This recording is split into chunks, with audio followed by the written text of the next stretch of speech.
All right, guys, welcome to Flav Oriana's MMA show. I'm your host, Flav Oriana, brought to you by Four Corner Sports. It is 1:25 in the morning. I'm not going to be too loud, but we just finished watching UFC 277, Amanda Nunes versus Julianna Pena. Was it the fight that we were expecting? Man, great fight, great fight. Put that in my opinion, top three best women's fights of this year so far. Okay, would I rate it as the best women's fights of this year? No, but man, guys, I want to talk about the main event starting off first. All right, Julianna Pena is a dog, guys. She's a dog. She went in there and she knew that Amanda was gonna make adjustments, so she had to make adjustments. And Rick Little, head coach of Juliana's corner, wanted her to make Amanda Nunes work, in those scrambles. And Juliana, even though she got taken down, even though she got dropped twice, twice in each of the first two rounds, I believe in the second round she got dropped three times, or was it the third round? Either or, numerous amount of knockdowns. Amanda Nunes became the first female fighter to score three knockdowns in a single round. That's another record that she has in her book that I thought that she had already had accomplished, but that speaks into the level and the power that Amanda Nunes generates from that right hand. She has a lot of power in that right hand, and it just seems that Julianna Pena has such a durable chin that even though that she gets dropped, she's still able to get back up. And not many fighters, not many female fighters that have stepped across the octagon against Amanda Nunes has been able to say that they were able to get up over and over and over again, getting knocked down by Amanda Nunes. Now, first round, I'm thinking, all right, they were trying to weigh each other out, try to test the patience and stuff like that. Juliana wanted to initiate a little bit more after her being a little bit patient and gets dropped by the right hand. I felt that there should have been a lot more adjustments in the middle of round one, where Pena can't just go back to what she did in the first fight just because it worked. I think Pena needed to get right from the get-go and try to grapple.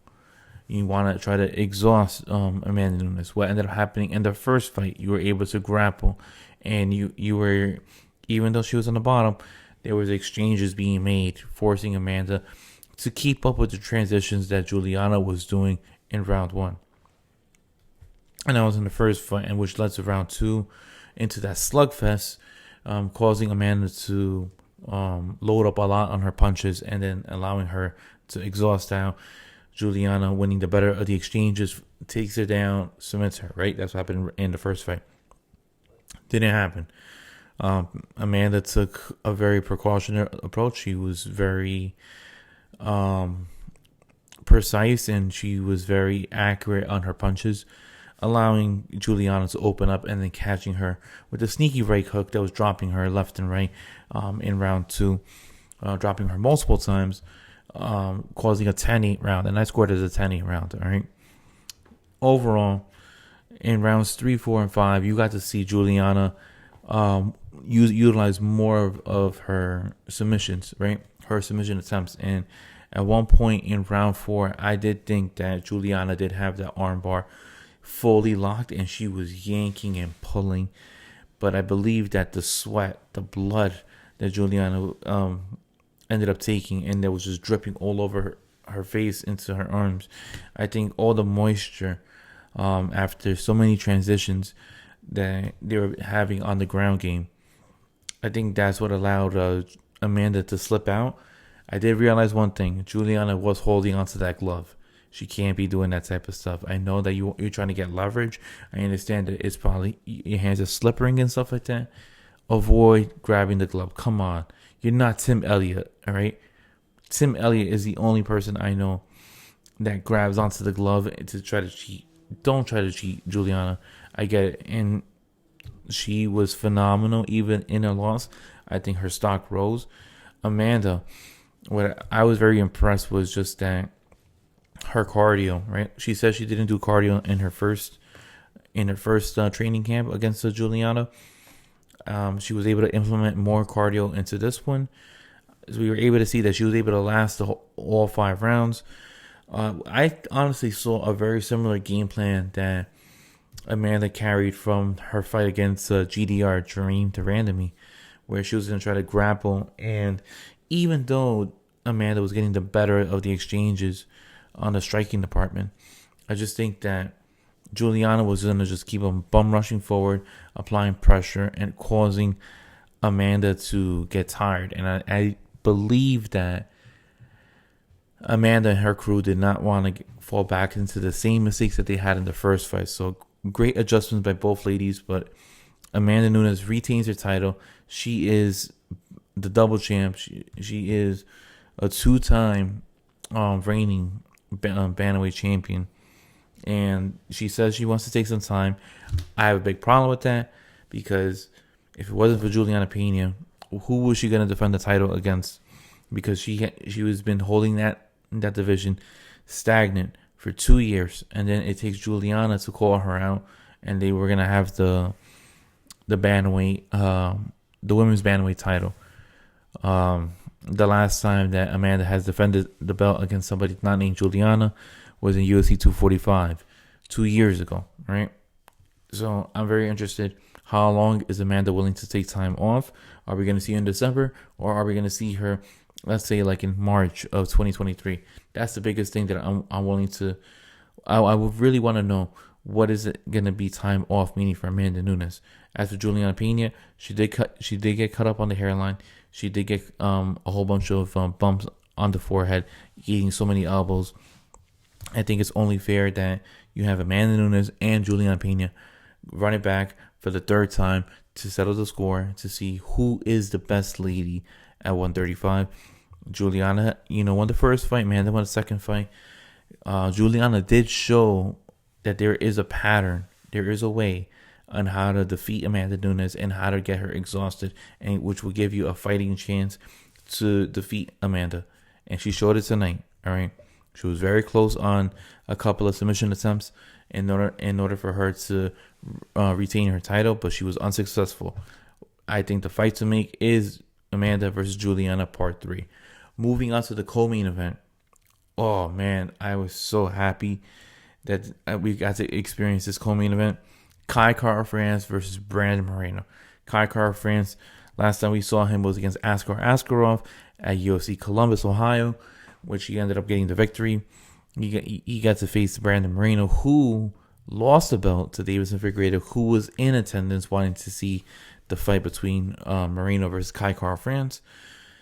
First round, we got to see Moreno, with a new coach, new team at Glory MMA led by James Krause. You can see Moreno a little bit more tighten up, a little more quicker, faster, utilizing the jab. He made Kai Kara-France face pretty right in that first round, just landing the jab, giving him different looks, different reads. One thing I did notice was that he was very heavy on that front leg, that allowed Kai Kara-France to leg kick him. All right. The one thing I was very surprised was KKF did not utilize a whole bunch of leg kicks in the first round and try to carry that over. All right. I saw that he ended up doing that in the second round and the rounds beyond that. But KKF had the opportunity. I felt like he wanted to just land that right hand, and James Krause, Brandon Moreno, they were able to subsidize that right hand. KKF did land a significant right hand to Moreno, and Moreno was able to take it. All right, he has taken a brutal war against Deiveson Figueiredo, so he felt that if he could take Figueiredo's best shot, he could take anybody's best shot at 125. And what ended up happening? Moreno took the shot and just kept applying pressure. That pressure that he applied to KKF really did wear and show in that fight. There was at one point in round 2, I believe, or was it round 3? I think it was round 2, where Moreno gets taken down by KKF. Carl France ends up landing an elbow while Moreno was flat on his back in guard and just cuts open right underneath the eye. I'm thinking right there, all right, Moreno is gonna need to do something quick.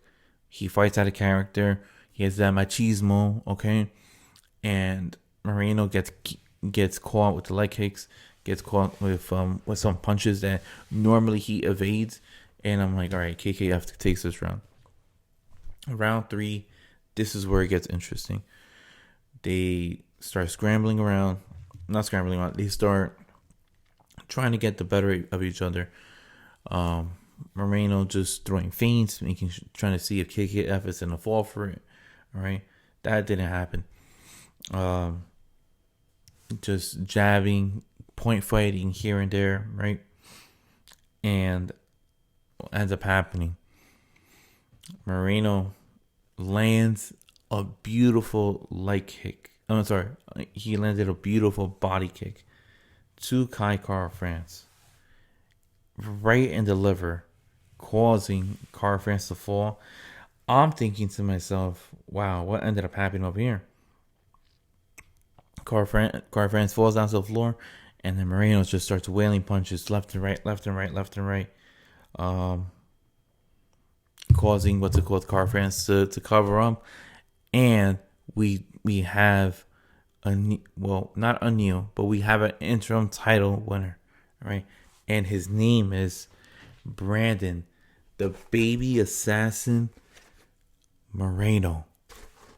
The baby assassin did win the interim title belt, so that means that we're definitely gonna have a fourth bout between Deiveson Figueiredo and Deiveson Figueiredo and Brandon Moreno.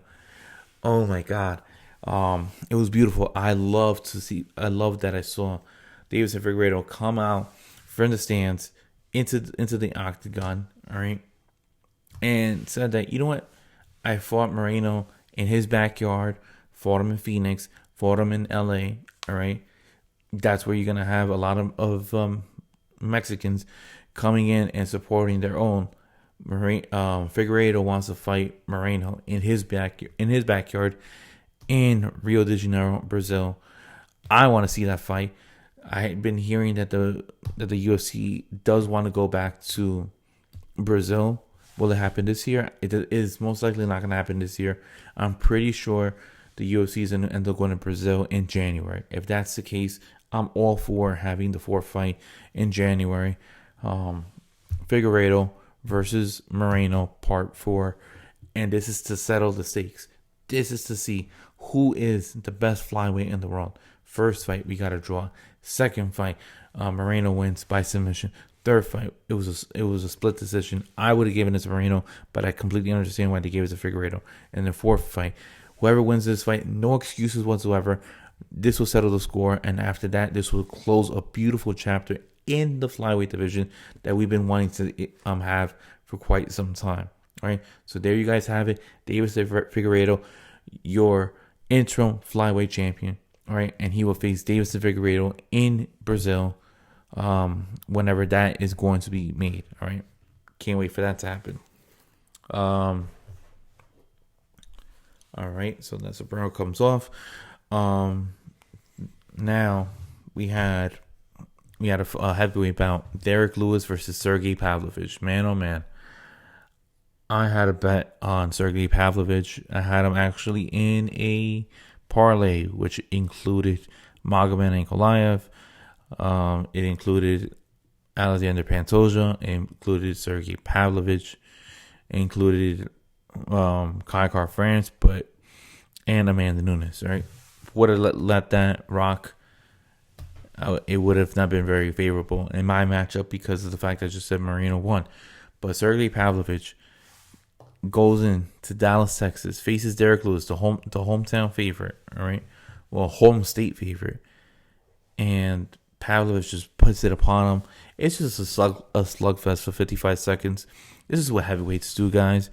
Big boys going in and just wailing and banging, and man, I'm so disappointed. I really wanted to see Derek Lewis win. This is just a fan of me, just wanted Derek Lewis to win. Derek Lewis lost the title to Avanti earlier this year, loses to Sergey Pavlovich. And guys, is it fair to say, has he lost his chin?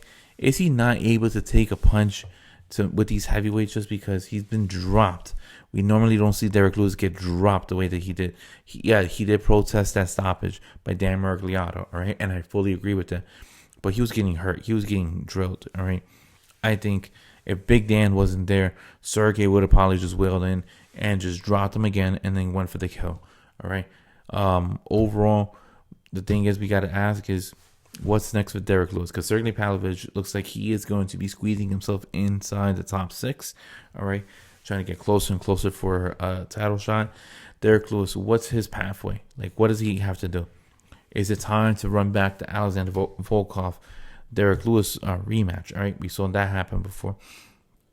Or are we going to put Derek Lewis as a top 10 gatekeeper in the middleweight division where if you could get past him, then you could get past through the elite category of heavyweights? All right. That's what I wanted to talk about.